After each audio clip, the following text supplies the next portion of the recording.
Hey everyone, I'm Amanda from Mandy Plans. Welcome back to another Challenge Me, Plan With Me. Today I am going to use a starter pack to plan out my week. This is the week of November 11th, so Veterans Day, through the 17th. Here I have the starter pack. In case you are unfamiliar, our starter packs always go with the same theme as our MLP box and they get shipped the same day. It is a subscription item and it's always a surprise. This is perfect if you only need a handful of stickers and you don't want to bother with the washi tape and all the extra things that come in the box. It's a little bit cheaper for you also. So I'm going to show you all of the items that is in the starter pack and I'm going to use it to plan out this week. The items in the starter pack are always the same. So you get the die cut that goes with the design.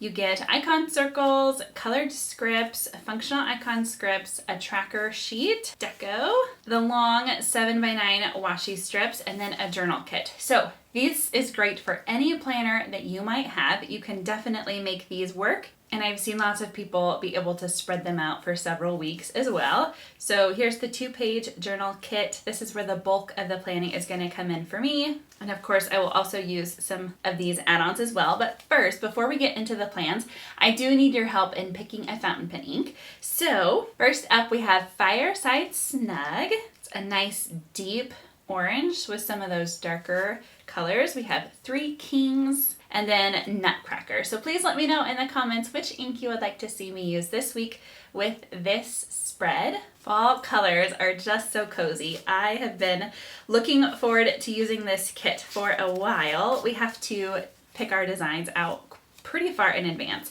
So I've been really excited to use this one. So with the starter pack, you don't get the washi tape rolls like you do in the MLP box, but you do get the 7x9 strips, which is going to be long enough for most planners unless you have the B5 common planner or 8.5x11 planners. I think I'm going to start by putting the floral washi along the bottom. I'm going to do this across the whole left side, which normally I stop here at the sidebar, but I have to plan a little bit differently this way. So I've been sort of thinking through how I want to do this.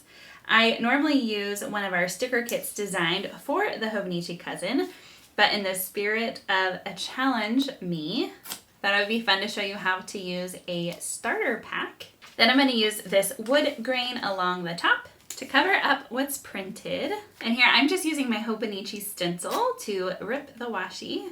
Then I'm going to use this one to block out a spot for my weather tracking for the week. All right, so there's the washi strips. Now I'm going to use some of these journal kit elements. First, I'm going to start with the days of the week, putting these to where they kind of hang over the bottom. And then there's room for the date squares above that. If you want everything to match, there's also the same colored scripts on this as well. But I really like the journal font, so I chose those instead. That's one of the ways that you can make it last several weeks is that we give you multiple days of the week options.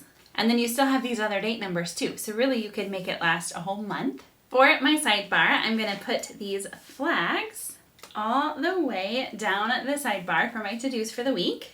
Then there's a this week script on this colored script sheet that matches those date dots that we used. And also this Hello Weekend I'm going to use as well. Then I'm going to put a spot at the bottom for meals.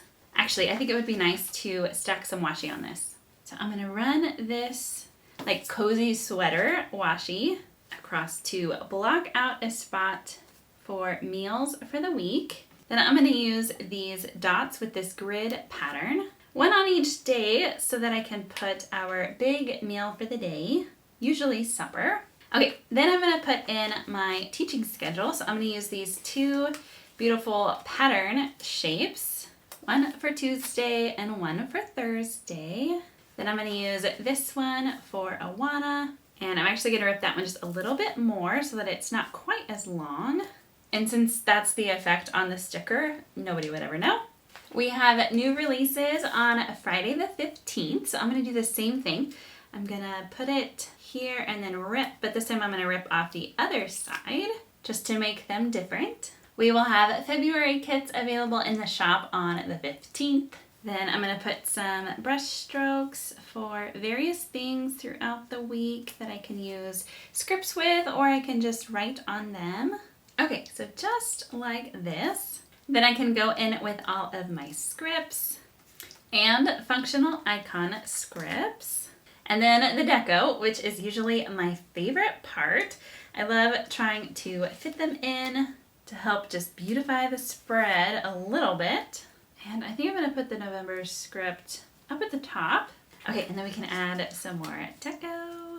I think it's fun to add the leaves throughout, like they're just falling down to the ground, like falling down to the bottom of your planner. Okay, I think that's probably good for now. Now that I have the whole spread at least mostly done until other things come up throughout the week, I wanted to give you another shot at looking at the fountain pen inks to see which one you think would go best with this spread. So here is Fireside Snug, here's Three Kings, and Nutcracker. You have only until November 10th to pick up your starter pack like this that you saw me use, and also your November MLP box. So I will leave links to those if you are not subscribed. You don't want to miss out on this beautiful cozy spread. I still have lots of goodies that I haven't used yet. I definitely could get another week out of this. Look at all those things that are left on my journal kit and other functional items. I'd love to know your thoughts on this design down in the comments, and as always, thank you so much for watching. Until next time.